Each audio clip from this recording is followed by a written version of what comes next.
Bonsoir, je vous retrouve pour la prochaine partie donc du tuto fabriquer ses personnages. Alors ici vous voyez qu'il a un petit peu souffert au démontage. Il y a une jambe qui est restée, qui est cassée, comme ça je vous avais prévenu. Donc ici on retrouve la partie qui était enfoncée en premier. Donc on avait notre pièce qui venait ici.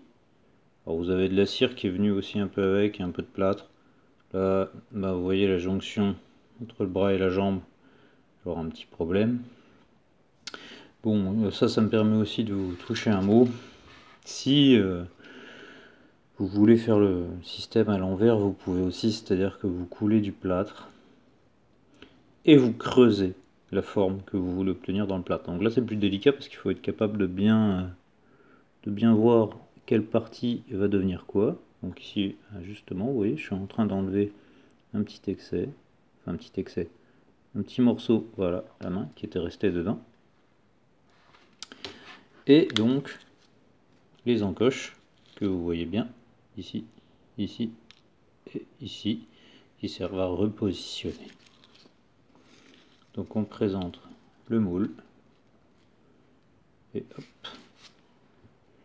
on a tout ce qu'il faut. Donc la prochaine étape consistera, je vais attendre vraiment que le plâtre sèche, parce que finalement j'étais plus vite que prévu, consistera à isoler le plâtre.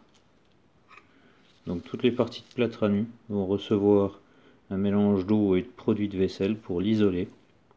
Et puis après, il faut que je fasse une pâte, on va dire de pâte à papier.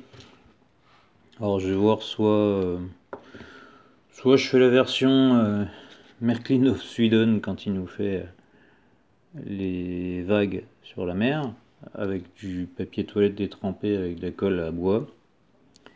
Ça peut être une solution, mais j'ai un petit peu de doute avec l'effet d'utiliser de la colle, dans le sens où, eh bien, si vous faites ça, il va falloir faire gaffe, quoi, ça risque d'adhérer au moule.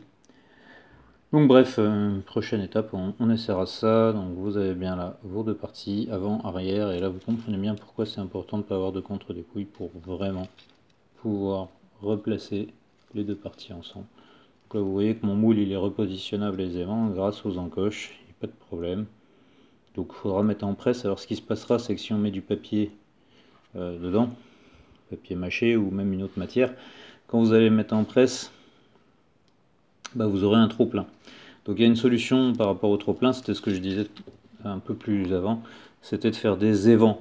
Alors les évents, vous allez pouvoir en faire déjà à l'opposé de la zone d'injection. Donc si par exemple on injecte là où j'avais laissé ma tige métallique ici, alors déjà on va l'ouvrir pour avoir du volume, et puis sur les zones les plus en coin, les plus aiguës, on fait un évent ici au niveau du chapeau, au niveau des bras, voilà. Par endroit on fait des évents. Alors l'évent ça peut aussi permettre de chasser les bulles d'air vers l'extérieur. Pas toujours obligé de faire les vents complètement ouverts jusqu'à l'extérieur, mais déjà prolongé. Donc, parce qu'il faut bien savoir que tout ce qui est technique de fonderie, tout ce qui est angle vif, ça n'aime pas. Les éléments qui servent à vous couler, ça n'ira pas dans les angles vifs. Donc méfiez-vous de ça.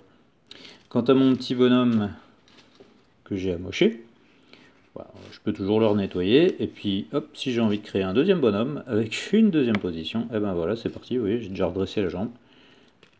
Je vais avoir un bonhomme qui a les deux pieds droits, je peux rebouger mon bras, enfin bref, il y a moyen quoi. Donc en fait lame métallique elle va pouvoir servir plusieurs fois. Voilà, je sépare, j'enlève les excès de cire que j'avais mis. Donc lame métallique peut servir plusieurs fois, mon chapeau je peux le transformer, etc. etc. Je peux m'amuser à lui faire porter une valise ou ce qu'on veut, un cabas. Et ce sera pareil si vous créez des animaux. En fait votre animal, vous faites votre armature, et puis dans la mesure où votre armature vous l'avez fait comme si c'était le squelette de l'être vivant que vous voulez copier, et squelette c'est ce qui tient la bête, que ce soit humain ou animal, et vous allez donc pouvoir le déplacer, le faire se plier dans un sens ou dans un autre pour obtenir ce que vous voulez. Et là par exemple je vais forcer exprès, et alors il y a du plâtre, n'oubliez pas que j'avais du plâtre en dessous, donc je vais casser mon plâtre, et hop, j'ai resserré les bras. Et là du coup, j'ai un petit bonhomme qui a peut-être un peu trop bu, il a la tête qui penche.